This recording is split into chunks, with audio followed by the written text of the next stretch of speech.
Olá, boa tarde, bem-vindos ao canal. O meu nome é Filipe Ferreira e este é o 43º vídeo da série Álbuns Essenciais na História da Música, onde mais uma vez irei fazer a apresentação de 5 álbuns que, no meu entender, são essenciais para a história da música. E hoje trago aqui 5 álbuns que, assim, à primeira vista, a maior parte das pessoas pensará que só eventualmente só um deles é que é um clássico. E é, sem dúvida, dos maiores clássicos da história da música. Portanto, hoje aqui o meu vídeo, os 5 álbuns que eu trago aqui, se calhar só um se pode considerar um grande clássico, os outros 4, eventualmente o vídeo de hoje será um bocadinho mais direcionado para aquelas pessoas que estão num nível já um bocadinho mais acima nos conhecimentos musicais, falando assim de uma maneira generalista, os chamados nerds da música, porque são álbuns que são excelentes. O meu amigo brasileiro Mário Pelicano, quando vir o vídeo hoje, vai dizer o que às vezes me costuma dizer: hoje teve discos lado B no canal, porque aqueles discos que ele não conhece, ele chama lados B. E hoje os últimos 4 que eu trago aqui, tirando o primeiro, que é um clássico absoluto, ele vai-me dizer que são lados B, mas são álbuns que eu acho que quem não conhece, e muita gente não conhece, deveria conhecer, e são álbuns todos com críticas excelentes. Está bem? Começando aqui pela primeira recomendação de hoje, vou começar com o clássico, este é dos clássicos absolutos na história da música. Portanto, os Led Zeppelin, com aquele que é chamado Led Zeppelin 4, álbum de 1971. Este álbum dispensa apresentações, este é um dos maiores clássicos da história da música, e como o nome indica, ele foi lançado sem título, mas passou a ser designado por Led Zeppelin 4. Como o nome indica, é o 4º álbum de estúdio da carreira dos Led Zeppelin e claramente aquele que teve maior sucesso comercial. Se é o melhor ou não, muita gente acha que sim, mas aqui respeito muito a opinião das pessoas. Há pessoas que consideram outros melhores, mas na generalidade aponta-se aqui como sendo o melhor álbum da carreira dos Led Zeppelin. Pessoalmente não é o que eu gosto mais, mas é claramente o que teve maior sucesso comercial. As críticas também foram excelentes. As críticas não foram excelentes, foram fabulosas mesmo. Portanto, ele aparece frequentemente citado nas listas dos melhores álbuns de sempre. Na tal lista da Rolling Stone que eu costumo referenciar, dos 500 melhores álbuns de sempre, ele aparece na posição número 58, na lista mais atualizada, e foi induzido no Grammy Hall of Fame em 1999. Ele chegou a número 1 na tabela de vendas do Reino Unido. Curiosamente, nos Estados Unidos não chegou a número 1, chegou a número 2, mas teve um sucesso nas vendas brutal mesmo, brutal. Ele vendeu, salvo erro, 24 milhões de cópias só nos Estados Unidos. E tem aqui o maior clássico da carreira dos Led Zeppelin, das músicas mais clássicas de sempre, Stairway to Heaven. Mas o álbum em si é todo muito bom, não tem músicas más. Eu pessoalmente gosto mais aqui do lado 1, onde está Stairway to Heaven. Tem Black Dog, Rock and Roll, The Battle of Evermore e finaliza com o Stairway to Heaven. Mas o lado 2 também é bom e chegou-me esta semana, era o que eu tinha dito. Portanto, este disco é uma prensagem japonesa. Curiosamente, eu recebi esta semana 14 discos, todos prensagens japonesas. Curiosamente, este aqui foi o que eu gostei menos. Fiquei um bocadinho desiludido com esta prensagem japonesa do LED 4, mas pronto. Os Led Zeppelin, que na sua história venderam perto de 300 milhões de discos em todo o mundo. Portanto, nada a dizer. São dos maiores da história da música. Portanto, primeira recomendação de hoje, um clássico dos clássicos, os Led Zeppelin com o seu LED 4.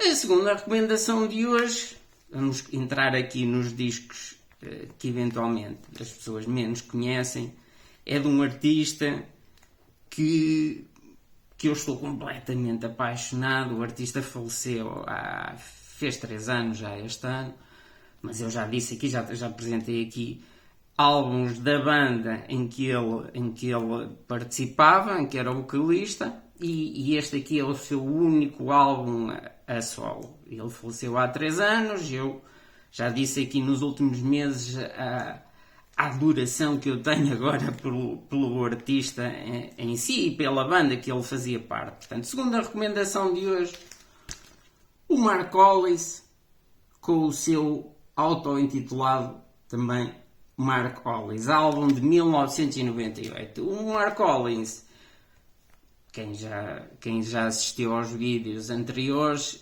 o Mark Hollis era o vocalista da banda Talk Talk, e eu tenho batido aqui sempre na tecla Talk Talk nos últimos tempos, porque eu considero os 3 últimos álbuns eles têm 5 álbuns de estúdio, os 3 últimos álbuns acho brilhantes. Eu só muito recentemente me aprofundei nos 2 últimos e aquilo tornou-se uma paixão absoluta mesmo, uma paixão absoluta. Eu acho que aqueles 2 últimos álbuns dos Talk Talk são do expoente máximo em termos de gravação, em termos de musicalidade, e complementa-se aqui, isto no fundo acaba por ser uma trilogia, este álbum a solo do Mark Hollis, porque ele foi lançado a solo, inicialmente era para ser lançado como álbum ainda dos Talk Talk, por razões contratuais,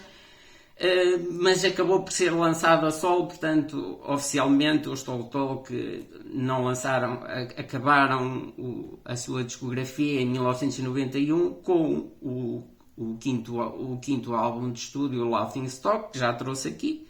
E este aqui, no fundo, apesar de ser um álbum a solo, vem muito no seguimento dos 2 últimos álbuns dos Talk Talk. Este álbum é brilhante.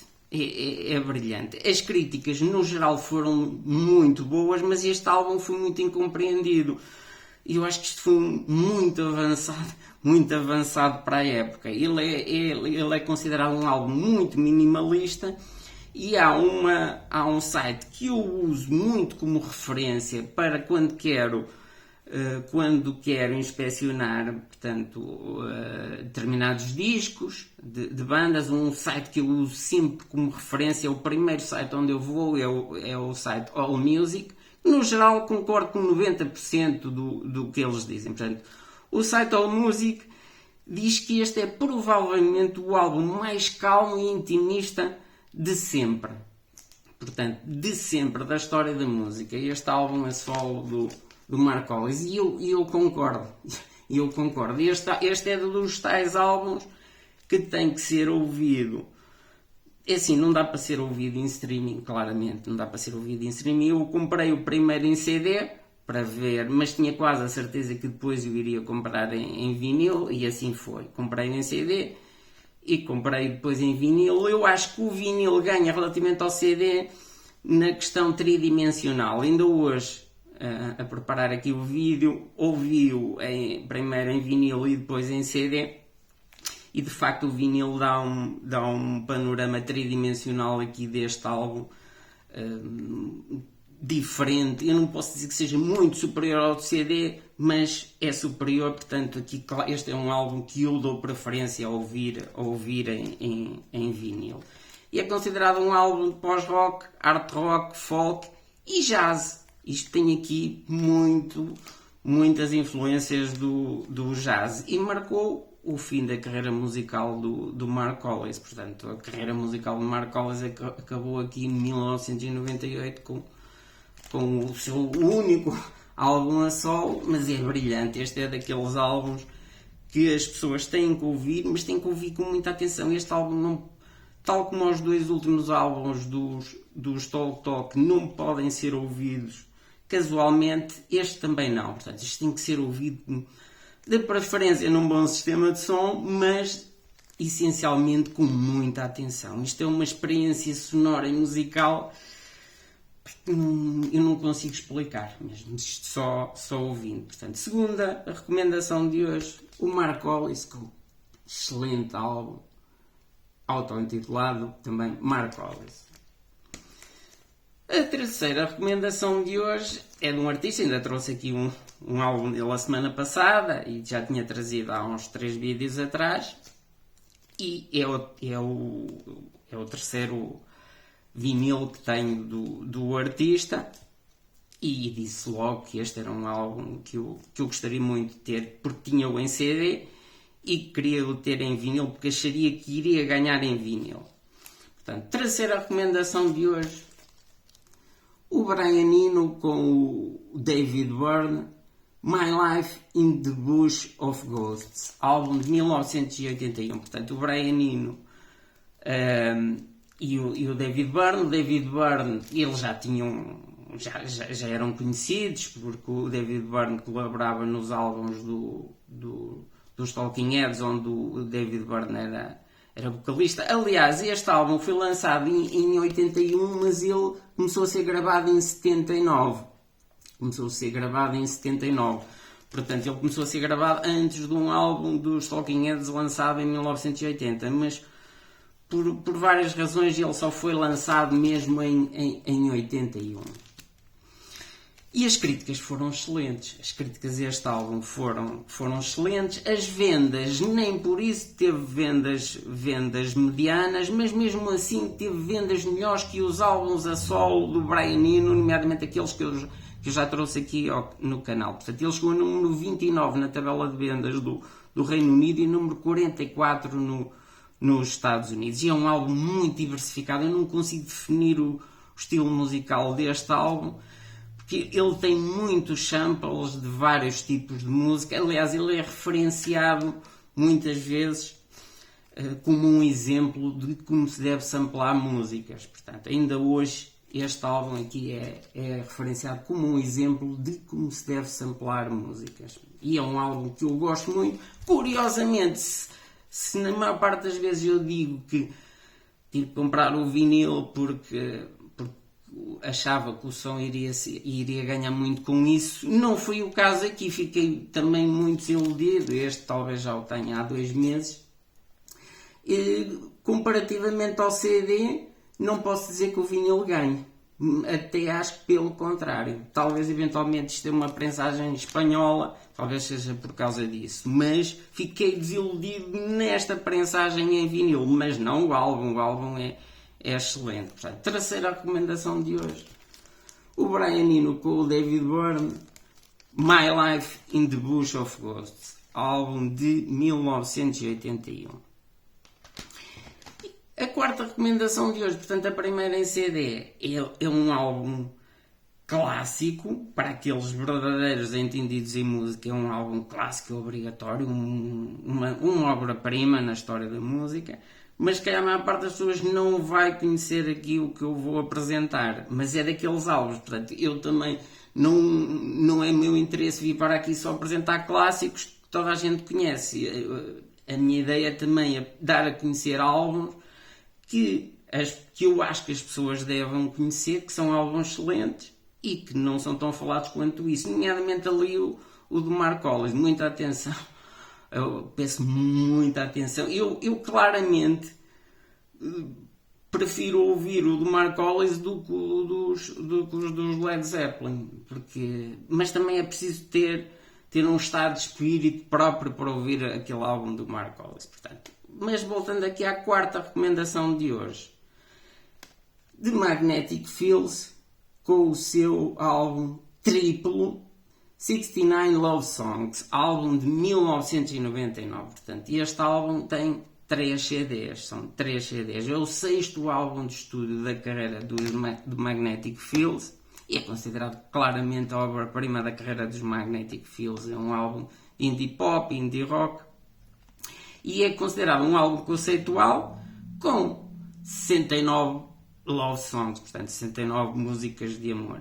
As críticas foram excelentes, não foi um álbum se calhar tão bem compreendido quanto isso, mas os críticos foram quase unânimes em reconhecer que este é um excelente álbum, tanto é que aparece na tal lista da Rolling Stone dos 500 melhores álbuns sempre. Parece um bocadinho mais cá para baixo, mas aparece nessa lista, portanto não é um álbum qualquer, portanto ele aparece na posição número 406 na lista mais atualizada dos 500 melhores álbuns de sempre para a revista Rolling Stone. Não teve grande sucesso comercial, provavelmente porque sendo um álbum triplo, portanto isto é um álbum triplo, não é um álbum barato, portanto, e como isso, penso eu que foi a razão pelo não ter vendido tanto quanto isso. E o grande mentor aqui dos Magnetic Fields é o vocalista, o Stephen Merritt, nos vocais, portanto. Quarta recomendação de hoje, um grande disco. Talvez seja um disco um bocadinho extenso demais, mas é um disco que vale a pena conhecer. Os The Magnetic Fields com o seu 69 Love Songs, de 1999. A quinta e última recomendação de hoje é um clássico dos clássicos, mas se calhar também não tão reconhecido quanto isso na maior parte das pessoas, mas quem percebe que mesmo de música, os verdadeiros entendidos, os chamados nerds da música, que não tem problema nenhum em admitir que me considero, conhecem este álbum e sabem a importância que este álbum teve e a influência que este álbum teve nas gerações futuras dos músicos. Quinta e última recomendação de hoje, os The LAs, com aquilo que é também o seu único álbum, também auto-intitulado The LAs, álbum de 1990. E este foi o único álbum de estúdio, estranhamente o único álbum de estúdio gravado pela banda, pelos The LAs, e teve 5 singles. Teve algum sucesso na tabela de vendas do Reino Unido, onde chegou à posição número 30, e marcou ali um bocadinho o início da fase do Britpop. Portanto, isto veio antes dos Oasis, antes dos Blur. O Noel Gallagher dos Oasis, por exemplo, considera este álbum aqui um dos seus álbuns preferidos de sempre. E não é só o Noel Gallagher. Muita gente considera este aqui dos melhores álbuns de sempre. As críticas foram fabulosas mesmo. As críticas foram fabulosas e unânimes. Ninguém percebe porque é que se ficaram aqui só por este álbum. Talvez aqui é assim a razão que se aponta é o vocalista, o Lee Mavers. Ele é uma pessoa muito difícil, muito excêntrico, muito perfeccionista. E dizem que provavelmente foi ele que acabou aqui com a carreira dos The LAs, porque era muito excêntrico, muito perfeccionista, não tolerava erros, muito mesquinho mesmo. Mas lançaram aqui um grande álbum, isto é uma obra-prima. Eventualmente aqui as pessoas poderão não conhecer os The LAs e o álbum, mas há uma música aqui que toda a gente conhece, que é o There She Goes, que apesar do álbum ter sido lançado em 1990, eu penso que a música é 2 ou 3 anos anterior a 1990. Mas esta, o There She Goes, é claramente a música que marcou a carreira dos The LAs, que nunca mais soube eu falar neles, a não ser como este álbum sendo uma grande influência para muitos músicos no futuro. Muitos músicos no futuro. E é um álbum excelente mesmo. Não se consegue compreender como é que ficaram por aqui. Mas este álbum é obrigatório mesmo. Portanto, quinta e última recomendação de hoje, The LAs, com o seu auto-intitulado The LAs, álbum de 1990. Pronto, e por hoje é tudo. Vemos no próximo vídeo. Uma boa tarde.